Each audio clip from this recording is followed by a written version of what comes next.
So with the Rock Scout no longer generating the metal tag, it has been handed over to the guys at Heavy Metallurgy to challenge us in the metal YouTube community with 20 more questions about our music collections. In my case, metal on the vinyl format, for the most part. So responses will be given, records will be shown, and metal will be discussed. Stick around.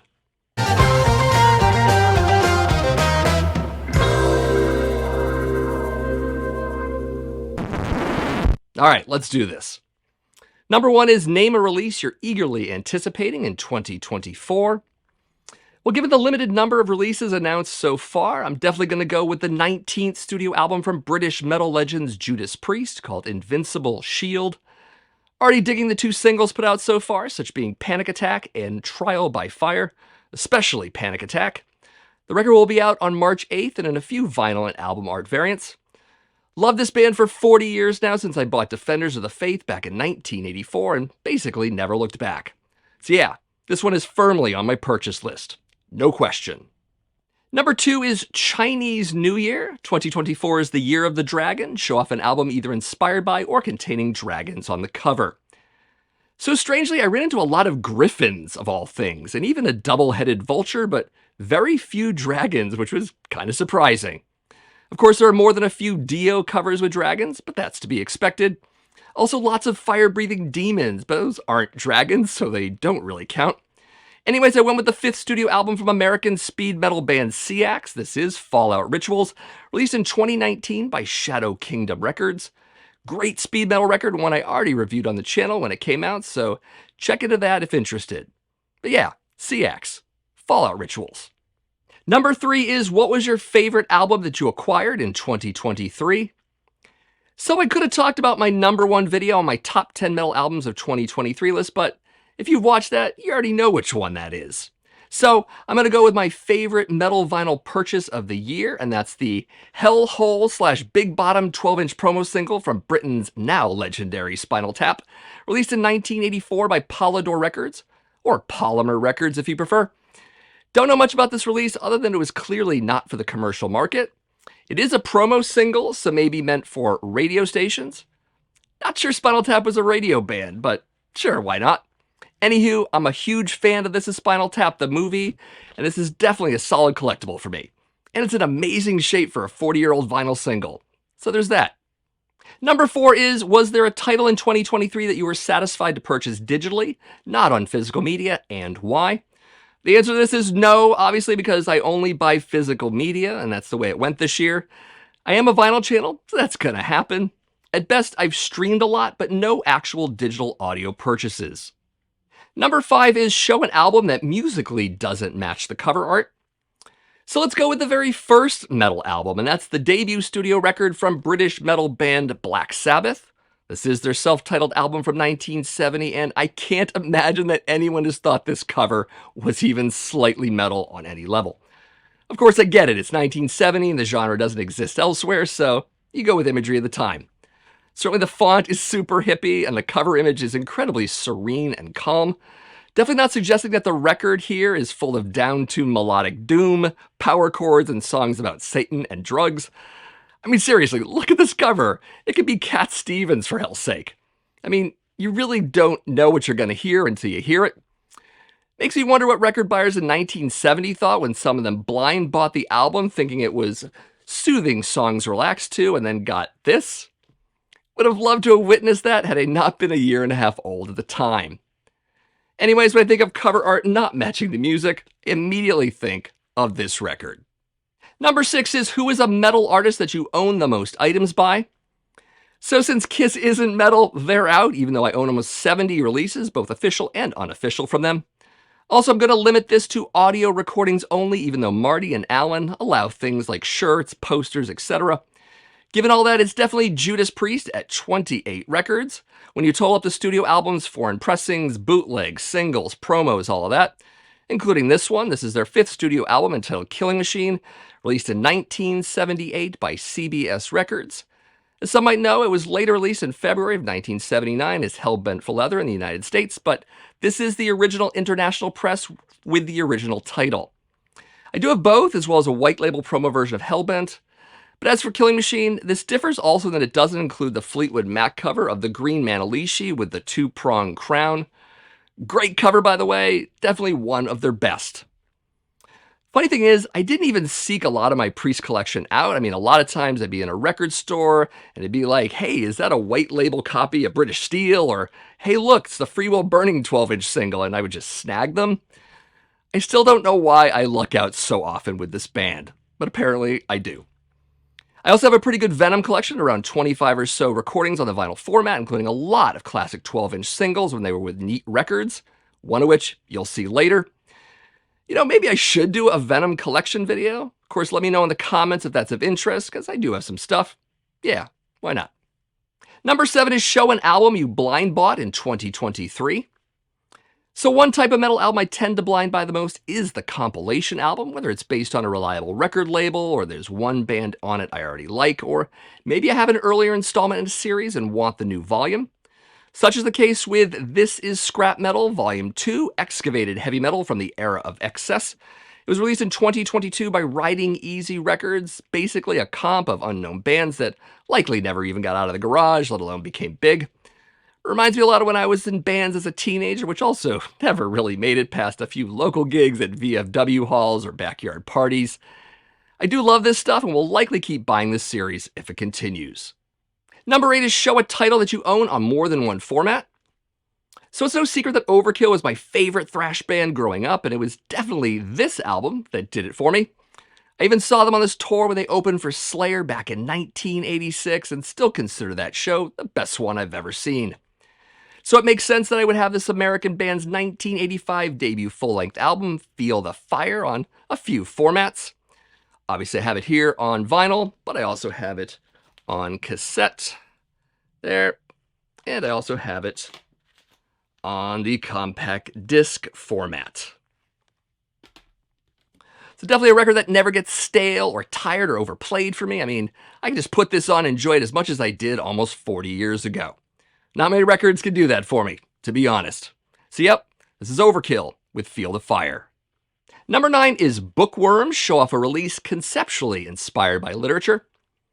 So I'm going to bend the rule on this one just a little bit by going with tracks that are conceptually inspired by literature, with all 3 from the same album. So let's start with the title track to the 3rd studio album from American thrash metal band Anthrax. This is, of course, Among the Living, released in 1987 by Megaforce Records. Only have the CD, unfortunately, and this is a reissue from somewhere between 1989 and 1994, since my original CD was stolen from me back in the summer of '92. The song in question is based on this novel by Stephen King called The Stand. It was originally published in 1978 with my pressing of it from 1980. Great post-apocalyptic novel with its antagonist, Randall Flagg, right here on the album cover. Really dig the story, though I always felt a much superior take on it was done by Robert McCammon for his 1987 novel Swan Song, so if you like The Stand, you might like Swan Song even more. But Among the Living wasn't the only song on this record inspired by Stephen King. There is also a Skeleton in the Closet, which is based on the short story Apt Pupil from King's anthology book Different Seasons, which I once owned but now don't for some reason. I mean, I really looked for it, I just can't find it anywhere. And of course, there is the track I Am the Law, which is based on the 2080 comic series Judge Dredd, of which I have all of the original British series, including this copy of issue number 1. Big fan of Dredd even before Anthrax started singing about him, incidentally, and I have a solid collection of Dredd-related print stuff going back quite a ways. So there you go. Number 10 is name a band that you would travel a considerable distance to see live in 2024. So this one was actually pretty easy, considering they're on my top 10 classic metal bands I'd never seen in concert but want to video at number 5, and also a band that rarely if ever tours the United States. That, of course, is Britain's own Venom. Been a fan since black metal, but discovered that record 2 years late in 1984. Definitely watched both home video concerts during my teen years. In fact, I watched them quite a bit, and always wanted to see this band live in person. In the 1980s, they were actually banned in a number of places in the United States, so I wasn't going to get to see them then, for the most part. But maybe I'll make it over to Europe one day and catch them at one of those awesome festivals you folks throw every summer over there. So yeah, Venom. Oh, and definitely this vinyl. This is the Die Hard 12-inch single from 1983, classic single, classic era. Some folks think it's the Acid Queen single because it's up top there, and Die Hard's kind of hard to read here, but, you know, flip over the back and there are the lyrics to Die Hard. So there you go. Venom. Number 11 is Soured Grapes, show a 2023 release that you enthusiastically purchased, but eventually lost interest in. So my choice for this one is, of course, 72 Seasons, the 11th studio album from American metal band Metallica. I'm guessing this might have been a popular choice for others doing the metal tag. Probably right about that. Anyways, believe it or not, this was the only disappointing record I bought in 2023. Thing is, I actually was excited about it, based purely on the lead single, Lux Eterna. I did play the record a few times and liked a few tracks, but it just didn't hold my attention for long, and I haven't really revisited it in a number of months at this point. As I said in a previous video, maybe I'll check into it again in the future, and likely will, but not really motivated to do so anytime soon. Number 12 is The Golden Child. Name an artist that you feel can do no wrong. So I suppose it could have been really easy to pick a band with only a couple albums, but that feels like cheating. Also a little tough because a whole lot of bands have a crappy mid-career period. I'm also going to focus specifically on an artist and not just one band, because this guy has pretty much shined in every band he's ever been in and pretty much took the lion's share of talent with him once he left. And that, of course, is Mr. Ronnie James Dio. So whether it was Rainbow, or Black Sabbath, or even Dio, I have never been disappointed in this guy in the slightest. Great voice, lots of passion, and solid songwriting as well. And yes, he's no longer with us, so I suppose he's not able to do wrong now, but given his very long and extensive career, I'd say this guy could have kept cranking out albums to this day. Great albums at that. Pretty much bet on it. Number 13 is Overstayed Welcome. Name a band that you wish would have quit when they were ahead.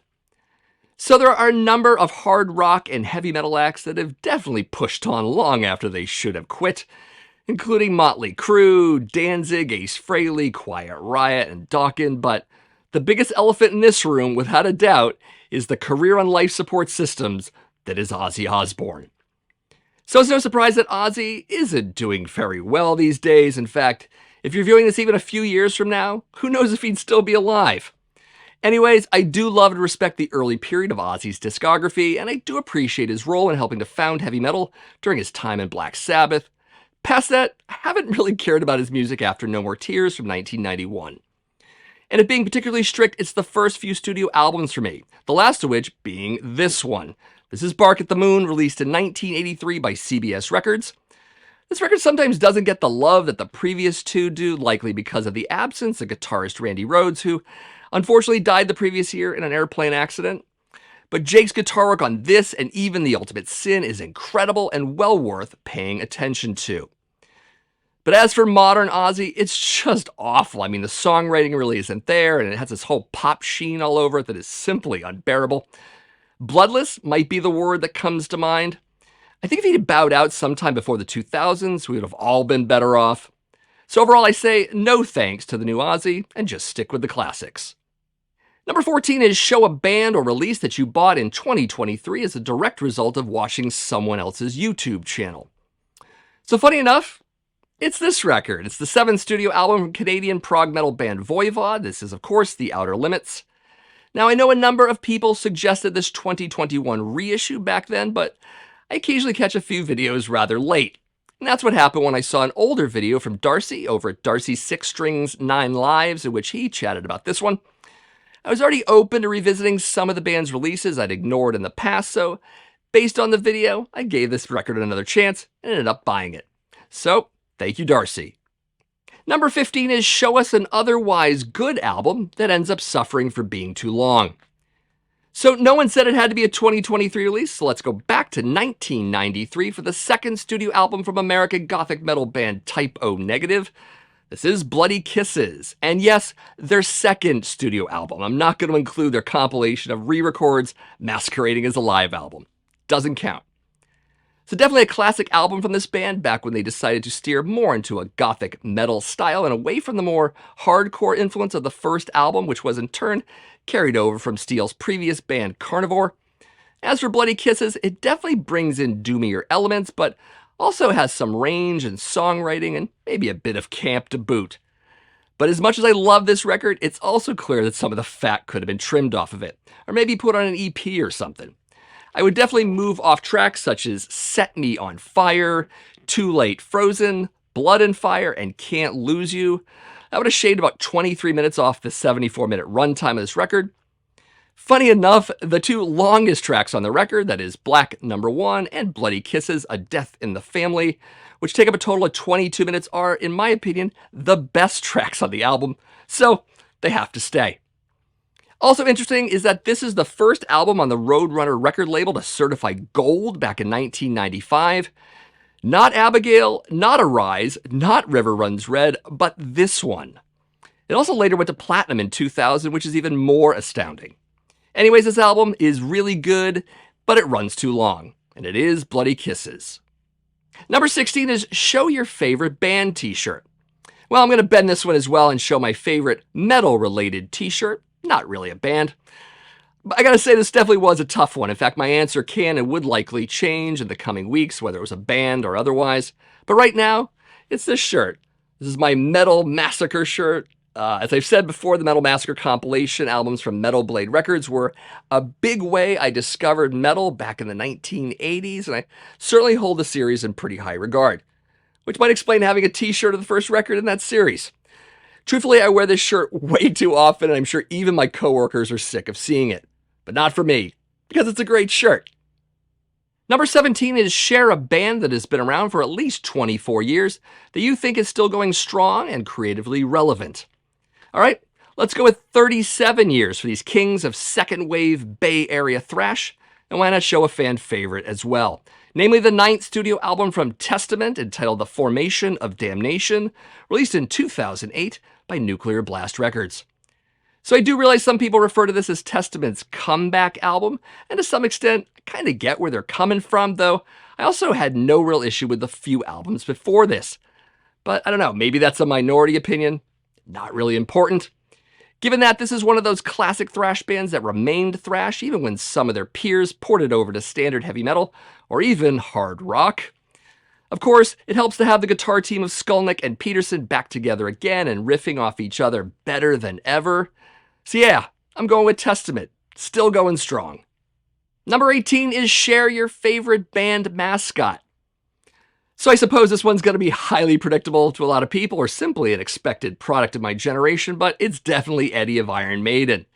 And only if Derek Riggs drew him. Pretty insistent on that, actually. And of those renditions, the one that stands above the rest for me is on the Live After Death cover from 1985. Killer live album, by the way, material from some of the strongest albums from Iron Maiden in the 1980s, but also this cover. I mean, it's still my favorite Eddie out of all of them. But I gotta say also, if I had a top 3 live metal albums list, this would be on it for sure. Iron Maiden, Eddie. Number 19 is Grab Bag, share a random pull from your collection, no peeking.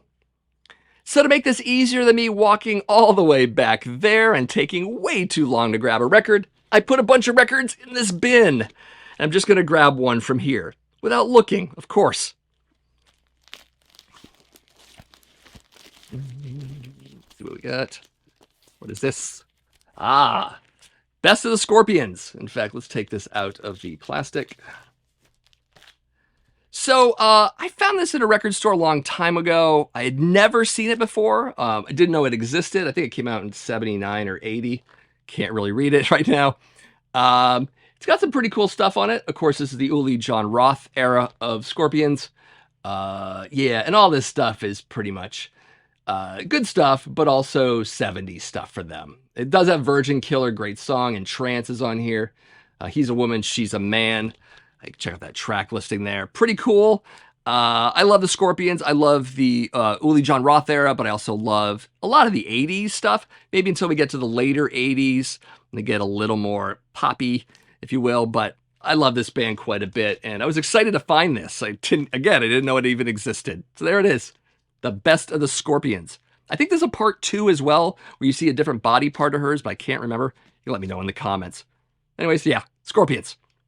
Number 20 is show an album from a metal band that others might not consider metal. So one thing I've noticed these days is a rather conspicuous number of young metal fans who aren't too keen on the new wave of British heavy metal, often consigning these bands to hard rock or even pop status. I would argue that many Nawabum bands, at least in their early periods, are metal, including this one. This is the self-titled debut studio album from British metal band Angel Witch, released in 1980 by Bronze Records. This is an OG copy, albeit German press. It's also, in my estimation, the best album they ever did. So you should definitely check it out, if by chance you have not. Of course, I'd like to thank Marty and Alan over at the Heavy Metallurgy channel for taking up the metal tag mantle and keeping this all going. Definitely check out their channel for tons of record reviews and other videos related to metal. Lots to watch there. And if you're interested in doing this metal tag challenge, I'll put a link to their original video in the description of my video, so you can check that out and do the questions yourself. In fact, I would definitely encourage it. Anyways, I always look forward to doing these at the beginning of each year, which means I have done others. If you're interested in checking those out, they're at my channel. Speaking of which, this is the Accusation Network. My name is Matt, and each and every week I do videos on classic and modern metal, as well as metal vinyl collecting. If you like the sound of it, definitely give this video a like, subscribe to the channel if you haven't already done so, and share my videos with some of your friends. And as always, thank you for watching, and I'll see you in the next video.